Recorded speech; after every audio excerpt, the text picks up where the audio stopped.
Okay. Namaste. So yeah, I'm gonna read chapters 10 through 14, and yeah, that's Namaste.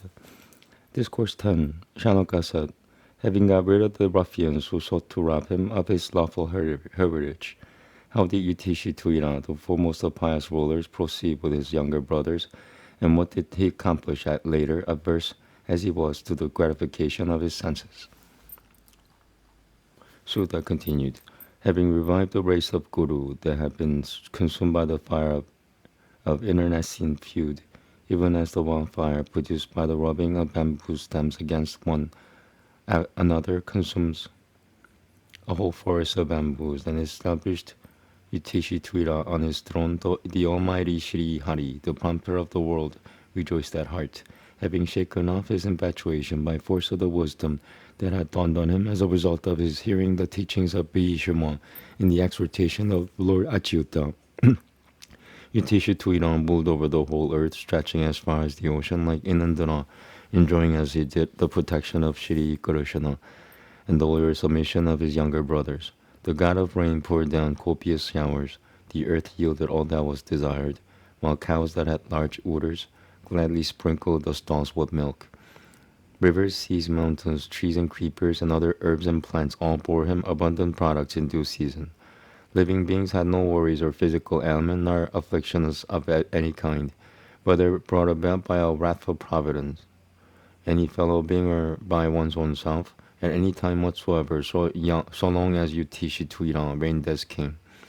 After spending some months at Hastinapura for the consolation of his friends and relatives, as well as for the satisfaction of his sister, Shri Hari asked leave of King Yudhishthira, and permitted by him, he embraced him and bowed to him, and embraced or greeted in turn by others, mounted his chariot, Subhadra, Draupadi, Kunti, and Uttara, and even so Ganantari, Truttara, Shaturu, Yutusu, Kurupacharya,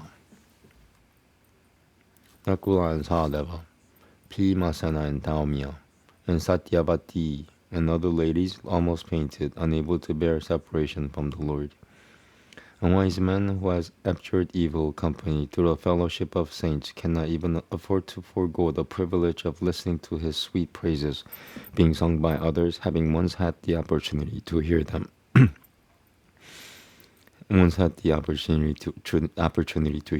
Sorry.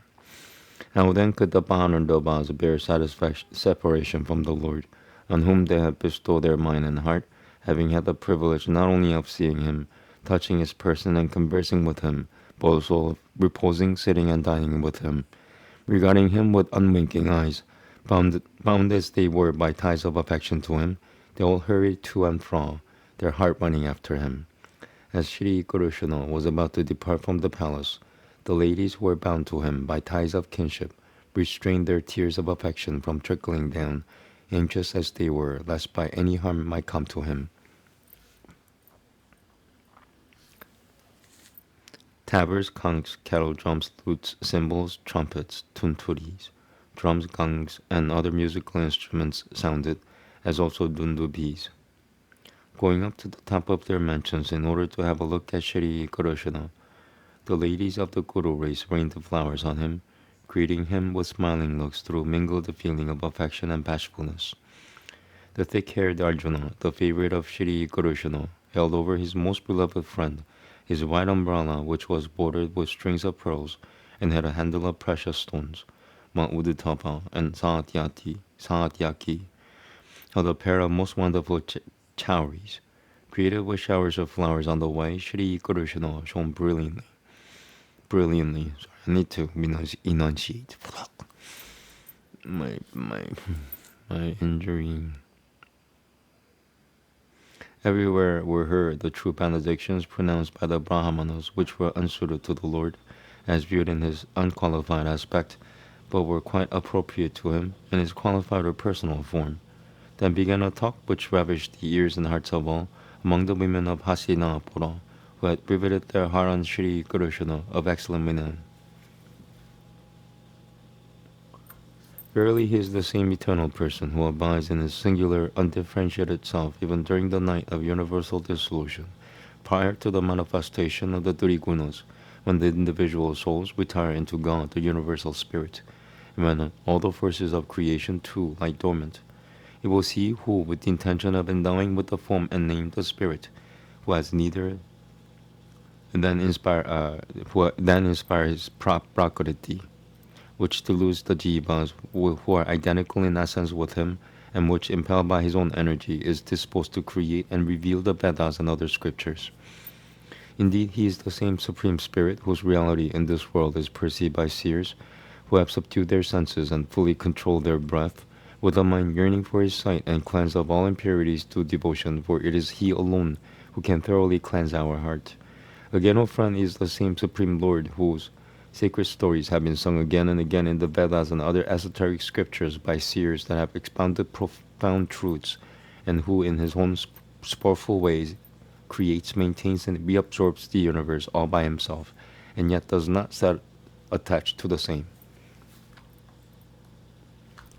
Whenever kings whose intellect is clouded by tamas live by unrighteousness, verily it is he who, by recourse to the quality of pure Sattva, reveals in himself the divine attributes of omnipotence, etc., as well as truthfulness, righteousness, compassion, and superhuman activity, and assumes various forms from age to age for the good of the world. Oh, how supremely praiseworthy is the race of Yadu that has been honored by this Supreme Person, the Lord of Shri, through his descent therein. And oh, how supremely sacred is the forest associated with the name of the demon Matu that has been graced by him through his ramblings. Ah, the city of Kushasatali overshadows the fame of heaven and brings merit and renown to the earth. For the people of that city always behold their Lord, casting his smiling looks on them whenever he graciously moves out of his palace. Surely God Almighty must have been thoroughly propitiated through fasts, ablutions, oblations to the sacred fire, etc., by the ladies whose hand has been espoused by him, and that they constantly drank. O friend, the nectar from his lips, the very thought of which maddened the women of Raja. O how blessed are his 8 principal consorts, Rukminui, Jambavati, and Nagunajiti, and so on, who were carried off as prizes of valor at an assembly of suitors after vanquishing powerful princes like Shishupala, and those others who were brought in thousands after slaying the demon Naraka. These women have brought sanctity to an exalted womanhood, which has not been allowed the freedom and is wanting in purity, inasmuch as their lotus-eyed Lord, who ever delight their heart by his charming behaviors and loving presence, and never moves out of their mansions even for a moment. While the women folk of Hastinapura were uttering such words, Shri Hari, when his wife greeting them by his smiling looks, apprehending danger from his foes, King Yutishi Tuira dispatched out of sheer affection an army consisting of all the 4 limbs, to serve as an escort for Shri Kurushana. Shri Kurushana now sent back the Banandavas, who, being strongly attached to him, had come very far, distressed at the thought of separation from him. He then departed for his own city with his favorite companions.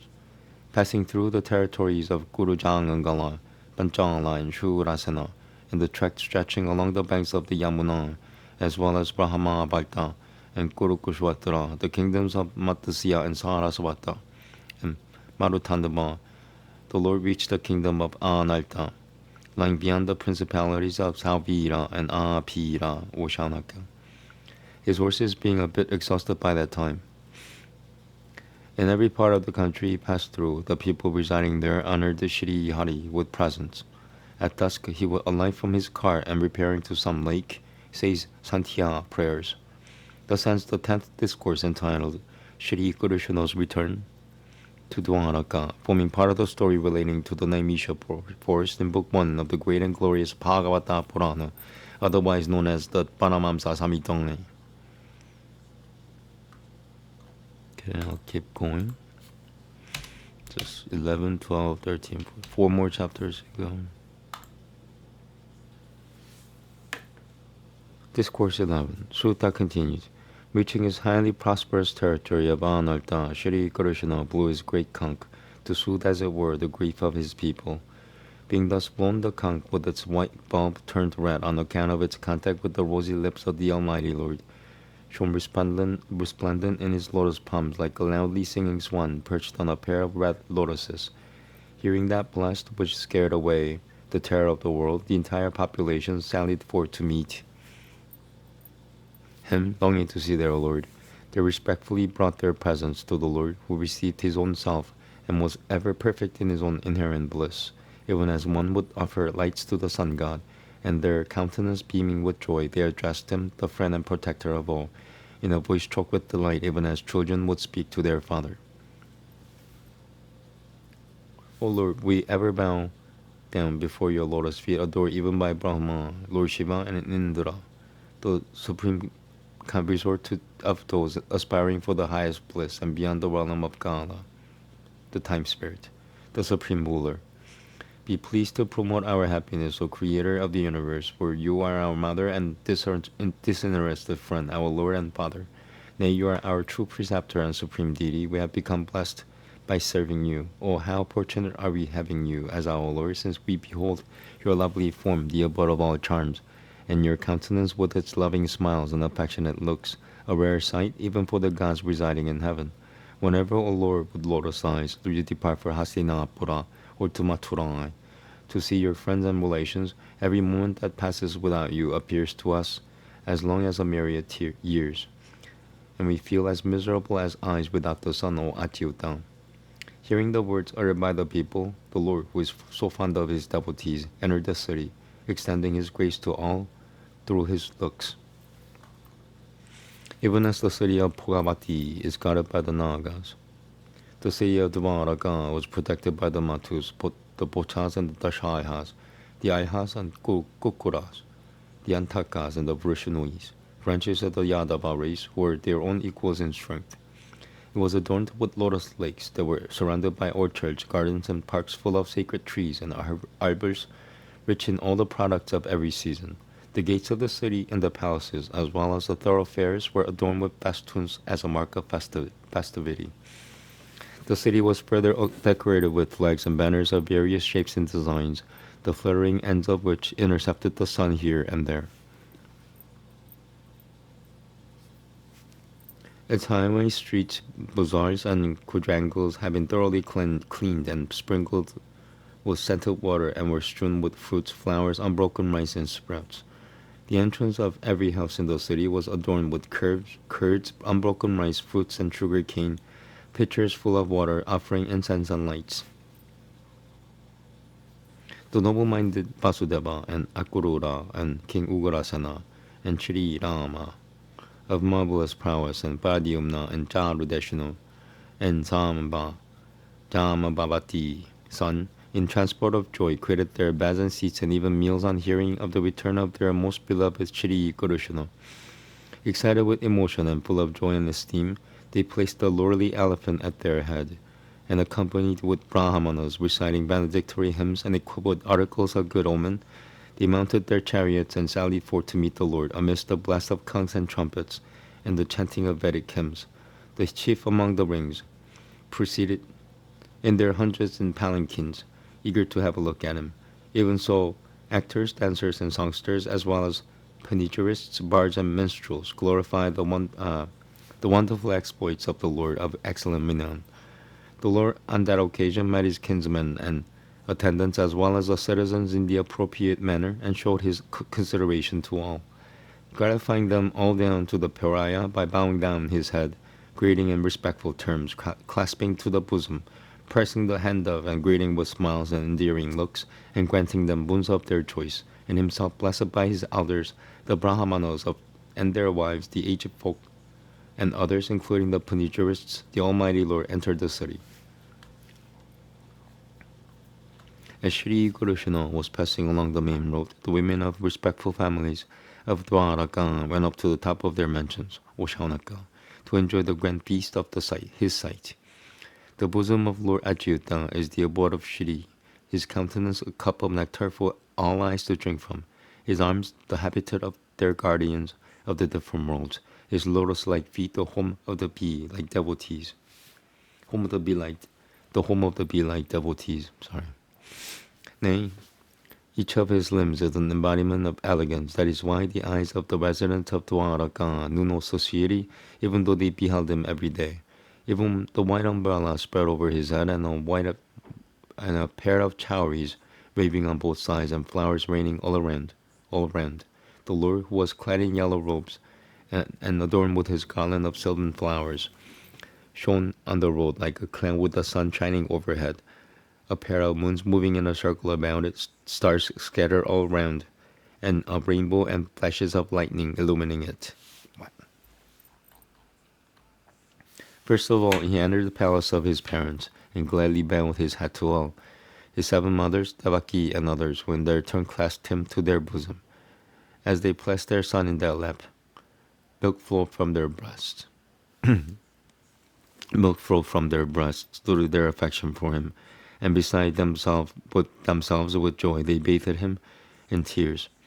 He next entered his own palace, unsurpassed by any other, which was equipped with all that could be desired, and had a separate mansion for each of his consorts, 16,000 and odd in number. The ladies felt overjoyed at heart to behold from a distance their lord, who had returned home after a long absence. And with bashful eyes and faces they quickly abandoned their seats as well as their thought of him, as also the vows of austerity. Full of infinite love, they embraced their lord, first mentally and then by their side, and lastly by their body, as well as through their babes. I'm going to take a break after this chapter. The tears which they had so far kept within the corners of their eyes out of their bashful nature now trickled down in spite of themselves, O Shaunaka, since they could no longer control their emotion. Although he remained by their side, and that too, in their private chamber, his feet appeared to them as full of fresher charm every moment. What woman would cease to love those feet, which even she cannot abandon even for a moment, though noted for her fickleness? Even as the wind burns a whole thicket of bamboos by producing fire, so did Shri Kurushina work the mutual destruction of princes who had proved a burden to the earth since their very birth, and grown very powerful in the meantime by pitting one against another, and in a like manner brought about the extermination of their host as well, himself adhering to his vow of not taking up arms, and he became silent. It was the same Lord who, having appeared in this mortal world in his own playful way, sported in the midst of thousands of most charming women like a worldly man, stung by their guileless and winsome smiles and bashful looks that bespoke their profound love. Even Cupid fainted and dropped his bow. These jewels among women, however, could not be observed the serenity of his mind by their amorous gestures. Finding him actively engaged like themselves, the people, ignorant as they are, look upon him who is absolutely unattached as a human being full of attachment. Herein lies the divinity of the Almighty Lord, that even though abiding in Prakriti, he never gets tainted by the gunas of Prakriti, just as a mind that has taken refuge in him is never contaminated by the gunas of Prakriti abiding in it. Nay, those ignorant ladies, themselves like little knowing his greatness, looked upon him as a henpecked husband, devoted to their service in the private chamber, even as the notions of aham conceive of God as sharing their own characteristics. Thus ends the 11th discourse, entitled The Entry of Shri Kurushina into Dwaraka, forming the part of the story relating to the Naimisha forest in Book 1 of the great and glorious Bhagavata Purana, otherwise known as the Paramamsa Samhitonga. So I need a break. I do need a break. So take 2 minutes. I'll take 2 minutes. Thank you. I got 3 more to go. 3 more chapters.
Okay, that was a pretty good break. Let's finish it. Discourse 12. Chanakya said, the infant in the womb of Uttara, though destroyed by the formidable Brahma Satra, discharged by Aswatthama, was brought back to life by the Lord by himself. We now wish to hear about the birth and exploits of that noble soul of great wisdom, to whom Shuka imparted knowledge, how his death came about, and what destiny he attained after death. Kindly narrate all this to us who are so earnest about it, if you deem fit. Sutta continued, free from thirst for all enjoyments through the service of Shri Krishna's lotus feet, the righteous King Yudhishthira protected his subjects like a father, gratifying them in every way. He had riches and had performed many a sacrifice, and earned thereby a place in the highest worlds. His consort and brothers were all devoted to him. His suzerainty extended over the entire globe, while he enjoyed the sovereignty of Jambudvipa. And his fame had reached as far as heaven. But could all these objects of enjoyment, coveted even by the gods or Brahmanas, bring delight to the king who had given his mind to Lord Shri Krishna, any more than things other than food gratify a hungry soul? While being scorched by the fire, the Brahma Sudra, that hero in the womb of his mother, Oshanaka, beheld some effulgent being of the size of a thumb, most charming in appearance and swarthy of hue, clad in yellow robes that shone like lightning and wearing a brilliant diadem of gold. He was no other than Lord Achyuta. He had 4 long and graceful arms, was adorned with pendants of refined gold, had bloodshot eyes, and held in one of his hands a mace that shone like a firebrand even as he waved it in a circle again and again, himself revolving around the child all the time. He was quenching the fire of the Brahmasatra with his mace even as the sun disperses the fog. Perceiving him by his side, the child in the womb wondered who it was. Having quenched that fire, Lord Shri Krishna, the protector of virtue, was infinite by nature and omnipresent too. It disappeared in the womb itself. The child of 10 months still looking on.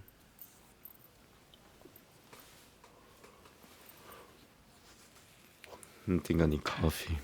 Then after this chapter, I'll make coffee. I'm not taking a break. Sorry, I hate when I need like an assistant of some sort. An AI assistant. Then in an hour which was favorable for the development of all noble traits, and when the stars in the ascendant were propitious, was born that child, who maintained the thread of Bhanando's line, and was another Bhanando as it were in bodily strength. Delighted at heart, the king had benedictory hymns recited, and rites connected with the birth of a child, performed by holy Brahmanas like Dhaumya, Garupa, and others.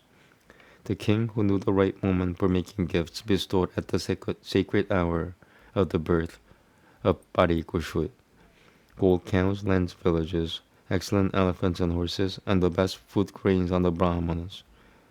Pleased with the gifts, the Brahmanas addressed the king, who was all humility, as follows. O jewel among the Bauravas, by the will of providence which cannot be balked, the stainless race of the Purus had all but died out. Yet the Almighty Lord Vishnu, in order to shower His grace on you, preserved it by saving this child. Hence, he will be known in this world by the name of Vishnurata. His fame will extend far and wide, and he will undoubtedly turn out to be a great devotee of Lord and an exalted soul. Yudhishthira asked, will this child share the good reputation of the glorious and high-souled royal sages of his own line, O most worthy souls? The Brahmanas replied, O Yudhishthira, this grandson of yours will protect his subjects just like Ikshvaku, the eldest son of Vaivasvata Manu, and will be devoted to the Brahmanas and true to his world. Sorry, where am I? I'm going to start from the beginning. The Brahmanas replied, O Yudhishthira, this grandson of yours will protect his subjects just like Ikshvaku, the eldest son of Vaivasvata Manu, and will be devoted to the Brahmanas and true to his word, like Sri Rama, the celebrated son of Dasharatha.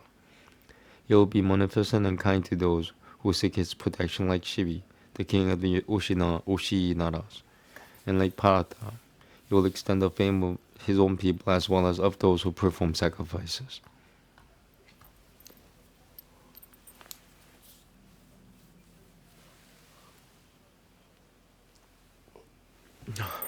As a leader of bowmen, he will be a match for both the Arjunas. Nay, he will be unassailable as fire and unconquerable as the ocean. He will be heroic as a lion, worth resorting to as the Himalayas, enduring as the earth and forbearing like parents. In even-mindedness he will compare with Brahma himself, while in graciousness of disposition he will be equal to Lord Shiva. And he will be the support of all living beings like God Vishnu.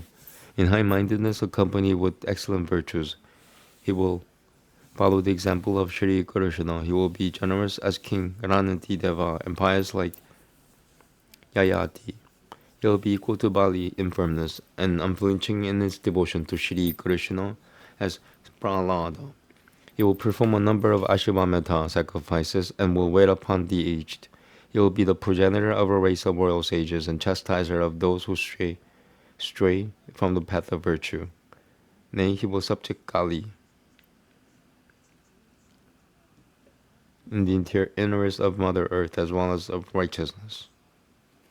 Hearing of his impending death at the hands of Dakushata, impelled by the curse of a Brahmana's son, he will renounce all attachment and take refuge in the Shri bead of Shri Hari. Having ascertained the truth about the spirit from the sage Shukadeva, he will cast off his mortal coil, O king, on the bank of Ganga and attain the fearless state.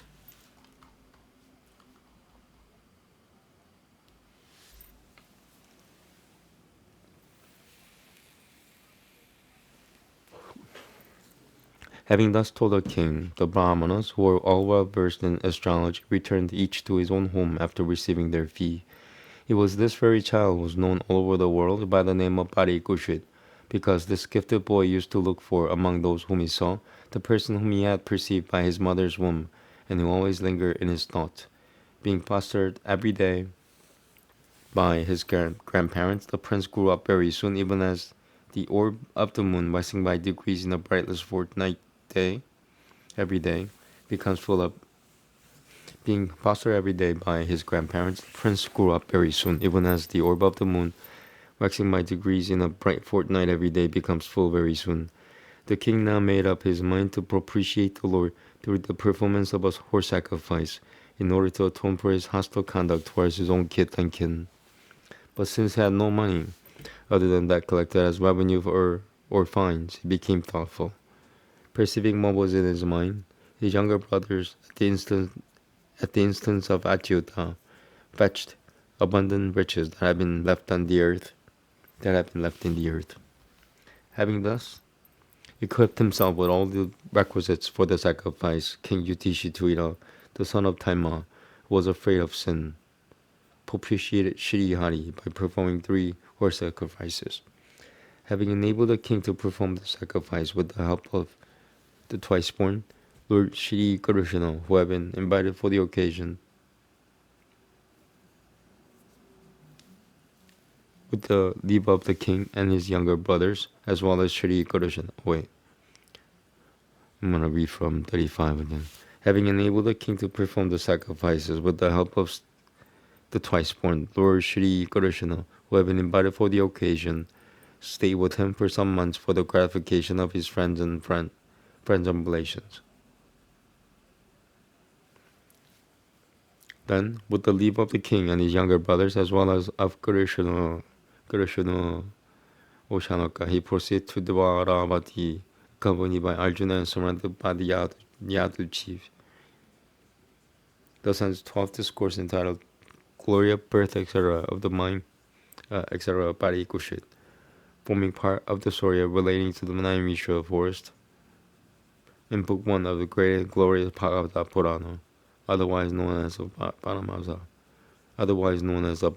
Samhita. Definitely tired. Okay, so let me take another break and I'll finish chapter 13.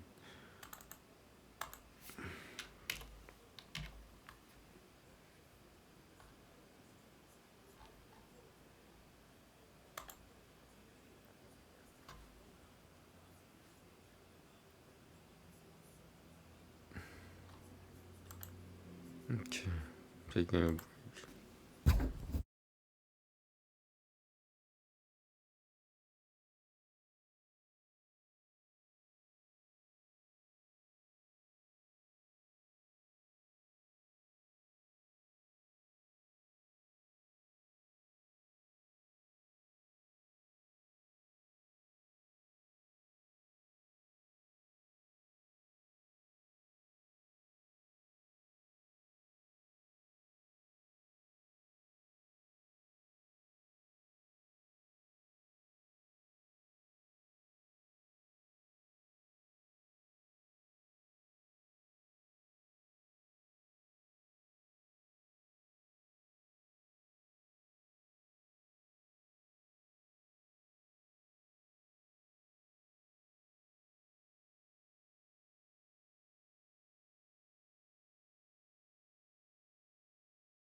Okay, I'm back.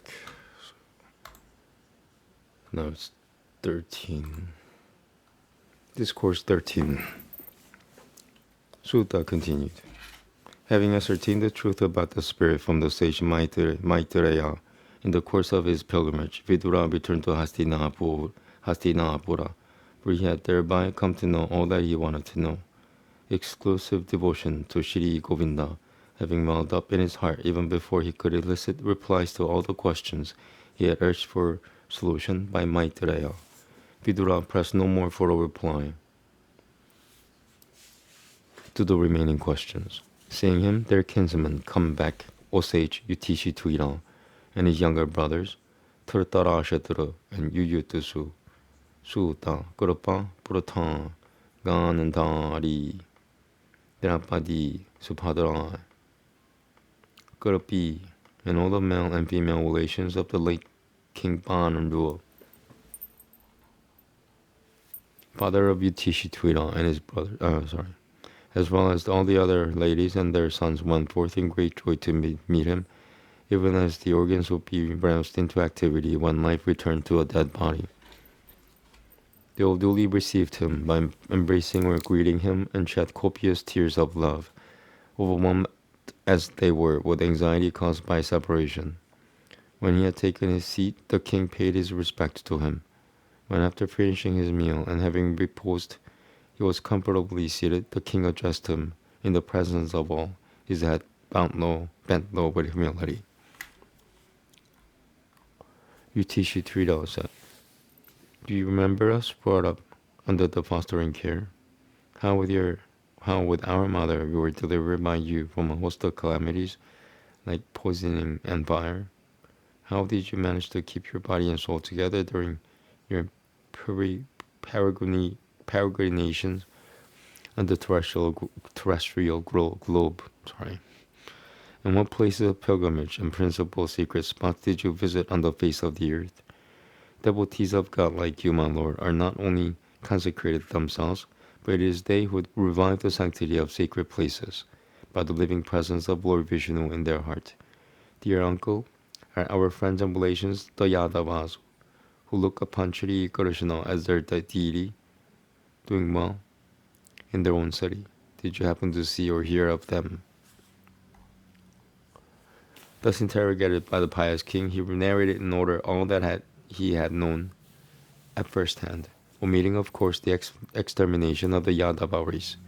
Compassionate by nature, he could not bear to see his kinsmen in distress, hence he did not break to them that unpleasant news, which was more than they could bear, for he knew that it would come to be known to the people of its own accord. Although as a veritable god he lived comfortably for some time, anxious to do good to his eldest brother and bringing delight to all. Aryama duly carried on the duties of punishing the evildoers during the 100 years of Yama, tenanted the body of a Shudra under a curse pronounced by the sage Manardobya. Having got back his kingdom and seen the race of a great grandson capable of upholding the traditions of the family, Yutishi Tuira, in his supreme splendor, rejoiced in his younger brothers, with his younger brothers, who are as powerful as the guardians of the various worlds. In this way, time, whose movements are almost difficult to control, passed unnoticed by them, attached as they were to their home, and had lost sight of their goal on account of their remaining engrossed in worldly activities. Perceiving this, Vidura said to Tirthanashadra, "Look here, a terrible time has come. Let us therefore soon be away, my royal brother. That all-powerful time has come upon us all, which cannot be averted on any account and under any circumstance. Overtaken by it, a man is immediately made to part with his life, which is most dear to him, to say nothing of other things as such, as wealth and so on. Your uncles, your brother and cousin, your relations, nay, your own sons have been killed. Your days are almost ended, and your body is overcome with old age, and you are living under the roof of another. Oh, how strong is the desire of living being to survive, impelled by which you accept the morsels of food thrown to you by Pima, even like a dog. What do you expect to achieve through a life depending on the good will of those whose dwelling was set on fire, to whom poison was administered, those wedded wife was subjected to ignominy, nay, whose lands and other possessions were seized? How foolish of you that you still desire to live. Like tattered clothes, your age-worn body will nonetheless leave you, however reluctant you may be to cast it off. Therefore, free from worldly attachment and shrinking of all bondage, he who chops this body, which is no longer any use to him, away from and unknown to his kith and kin, he alone is spoken of as wise. Fed up with the world, either by himself or by fed up with this world, either by himself or by another's precept, and with a subdued mind, and holding Shri Hari in his heart, he who leaves his home is foremost among men. Therefore, unnoticed by your kinsmen, proceed to the south." Right. I'm going to start from here. Therefore, unnoticed by your kinsmen, proceed to the north, for the time which will come hereafter will be mostly such as would take away the virtues of men.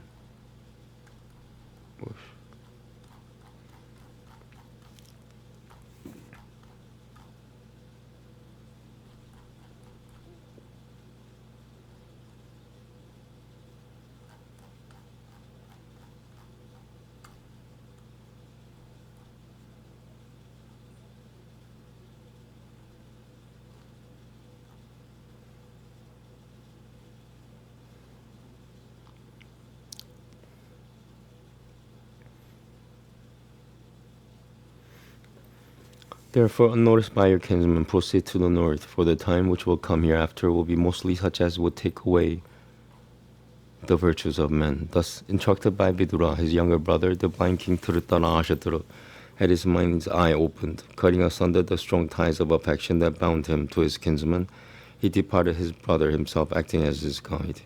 Perceiving that her husband was proceeding to the Himalayas, which afforded great delight to recluses, even as a righteous combat delights a heroic warrior.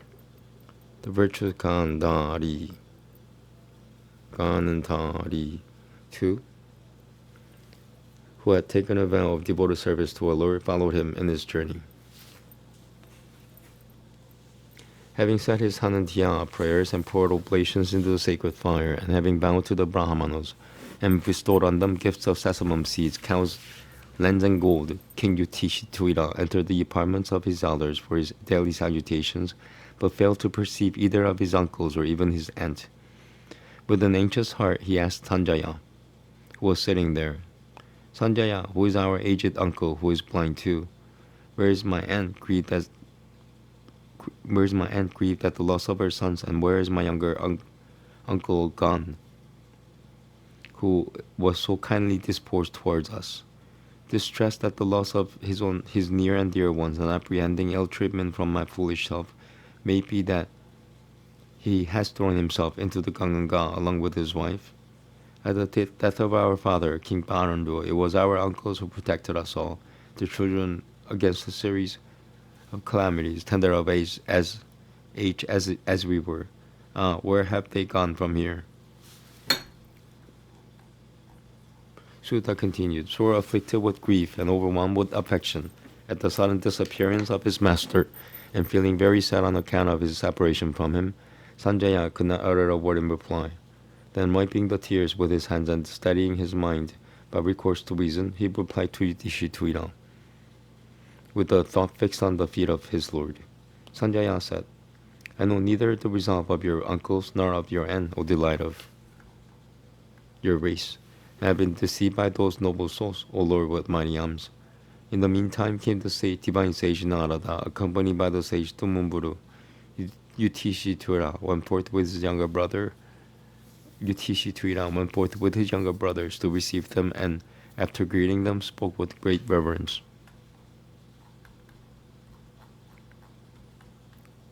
Yudhishthira said, I know not the movements of my uncles, O divine sage. I wonder where they have gone hence. Nor do I know where is gone my aunt, so well known for her austere penance and distress at the loss of her sons. Your holiness alone can guide us across this endless ocean as a pilot in the deep. Thereupon the worshipful Narada, the foremost among sages, spoke. Grieve not for anybody, O king, for the world is under the control of God. It is to him, the supreme ruler of all, that all these worlds, along with their rulers, offer their homage. He who unites and he again who parts living beings from one another. It is he who unites and he again who parts living beings from one another. Even as oxen controlled individually by small strings passed through their nostrils and held together by a strong rope, carry loads for their master, so these human beings tied down to the rope of the divine word, through the smaller strings of their different denominations, offer their worship to God. Even as playthings here are brought together and separated by the will of the player, so do the coming together and parting of human beings depend on the will of God. Whether you consider human beings to be eternal or ephemeral, or both eternal and transient, or as neither eternal nor ephemeral, they are not worth grieving for unless through affection born of infatuation. Therefore, O dear Yudhishthira, shake off the uneasiness of mind caused by ignorance as to how those people may be faring without you, helpless and miserable as they are. This body, constituted as it is of the 5 elements, is subject to the control of time, fate, and the 3 modes of prakriti. How can it protect others any more than a man, fallen in the jaws of a python, can help another? The handless serve as the subsistence of those that have hands.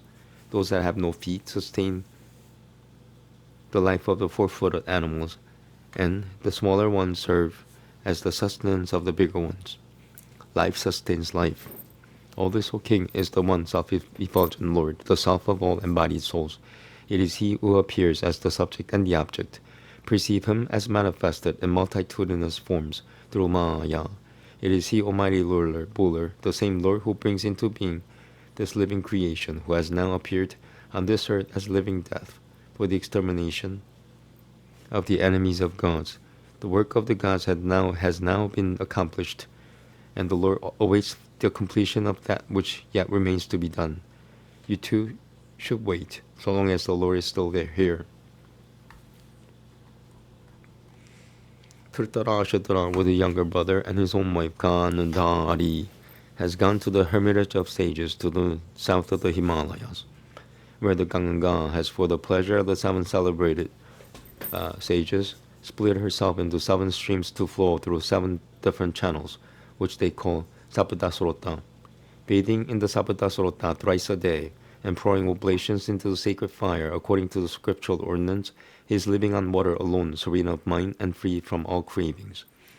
Having controlled his pose and breath and withdrawn his 6 senses from their objects, he has shaken off through contemplation on Sri Hari the impurities of his mind, in the shape of Rajas, Sattvatas, and Tamas, merging his ego in Buddhati and dissolving his Buddhati in the individual soul. He has identified his individual soul with the Absolute, the substratum of all, as the space within a jar is united with the unlimited space. Again, having thoroughly controlled his senses and mind, he has given up all enjoyment and uprooted the effects of the gunas of Maya.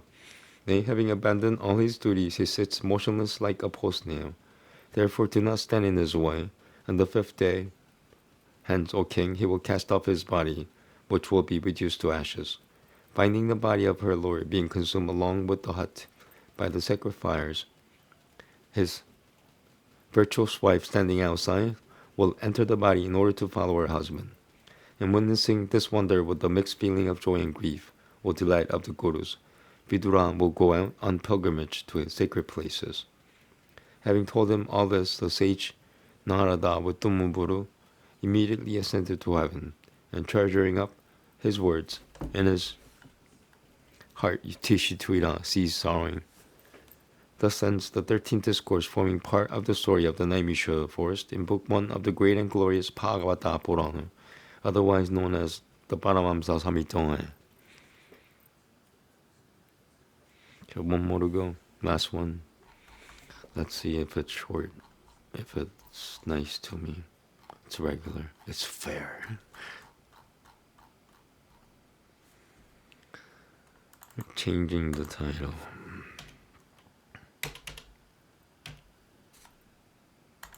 Alright, I'm just gonna push through, and then what I'm gonna do is end this video and then start another live stream, and I'll do one chapter of Bhagavad Gita, one chapter of Srimad Bhagavatam. So starting now, I'm gonna read one chapter at night, one chapter in the morning, and since I haven't read very much, I'm gonna start today, even though it's Sabbath. I'm more important, and this is fun for me. You know, people don't. To other people, this is like a UFO, but this is fun for me. Discourse 14. Sutta continued. Arjuna had left for Dwaraka in order to seize relations and to know the doings of Shri Krishna of sacred renown. He, however, did not return from that place, even though many months had elapsed.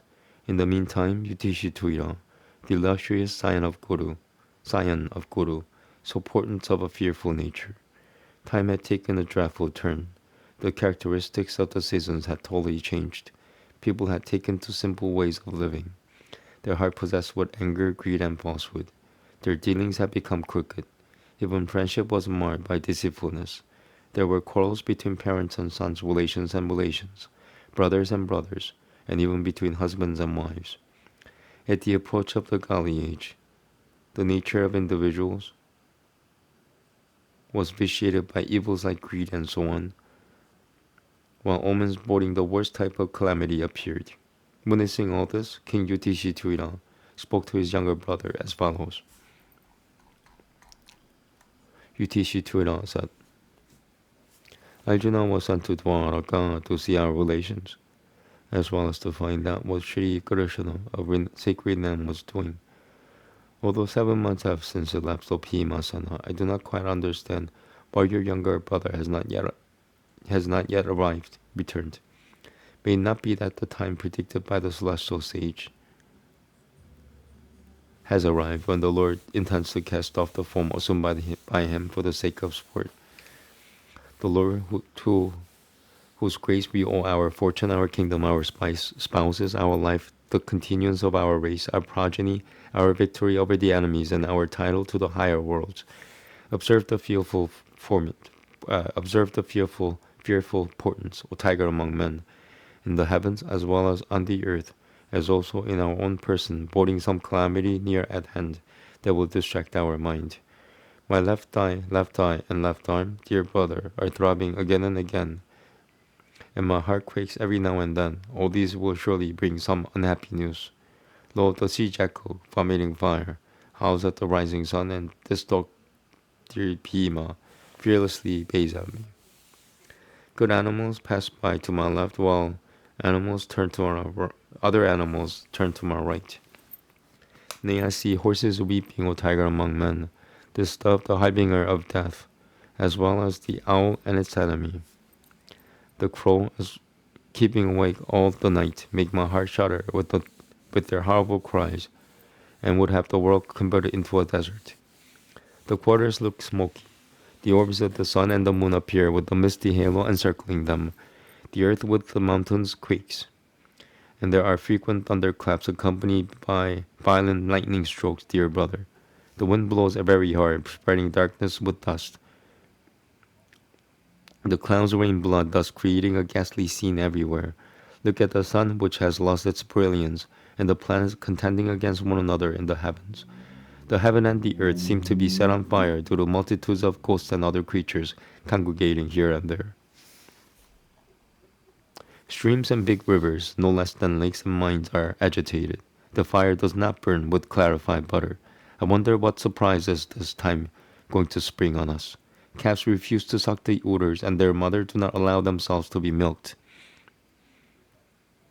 Cows weep, tears trickling down their faces, while bulls too do not rejoice with the herd.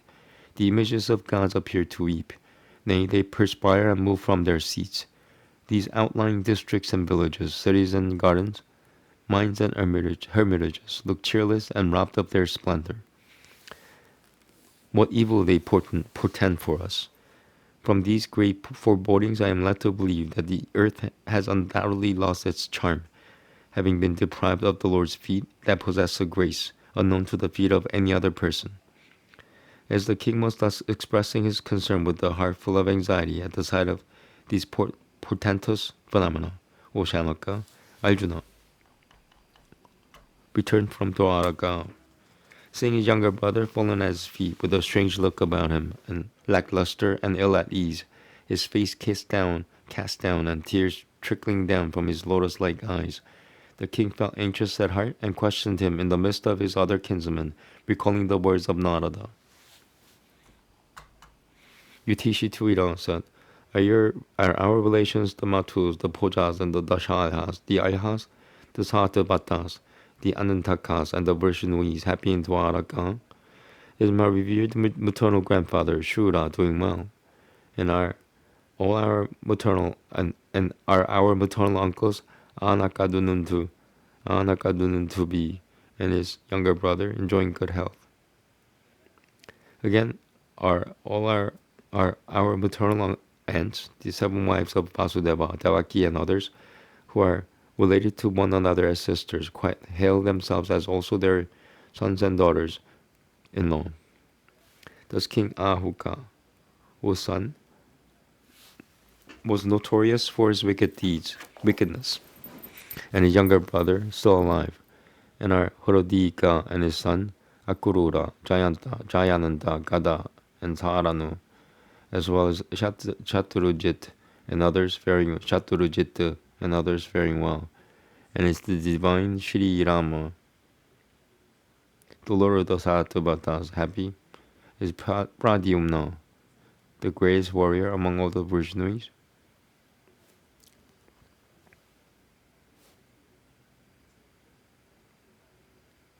Where was I?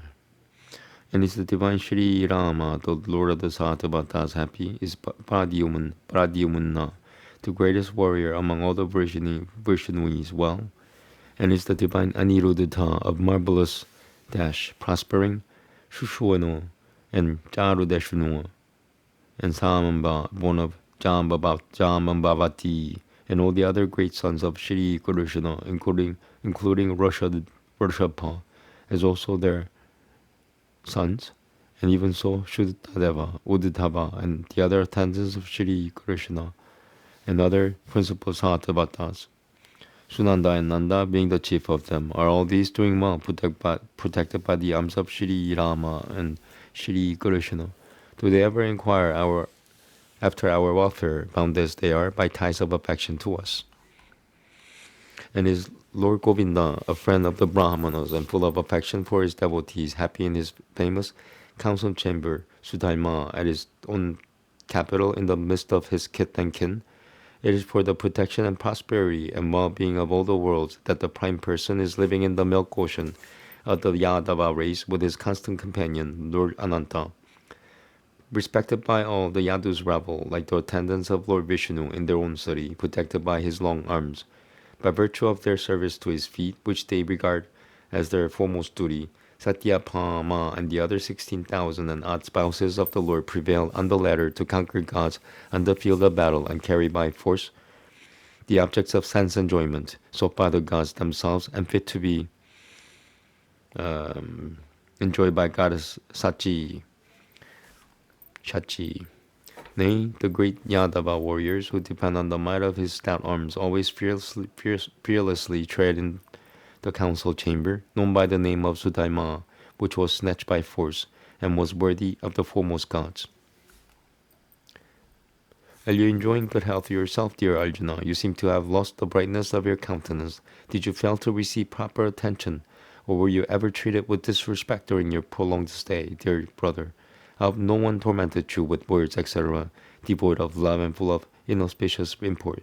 Did you ever fail to grant the prayer of suppliants who approached you with some hope, or to give something which you might have promised of your own accord? I hope you never turned away any Brahmana child, cow, aged or ailing man, any woman or any creature whatsoever that might have approached you for protection, noted as you are for affording shelter. I am sure you never shared a bed with a woman unworthy of you, nor did you copulate flippantly with a woman worthy of you. I further hope that you were not vanquished, meals ignored. I further hope that you were not vanquished while on your way back by your equals nor by your inferiors. Did you ever take your meals, ignoring the aged or children deserving to be fed? Or did you perpetrate any loathsome act which was unbecoming of you? What is it that you have been torn from me? Or is it that you have been torn from your ever most beloved and intimate friend and relation, and thus consider yourself desolate? For there can be no other cause of your agony.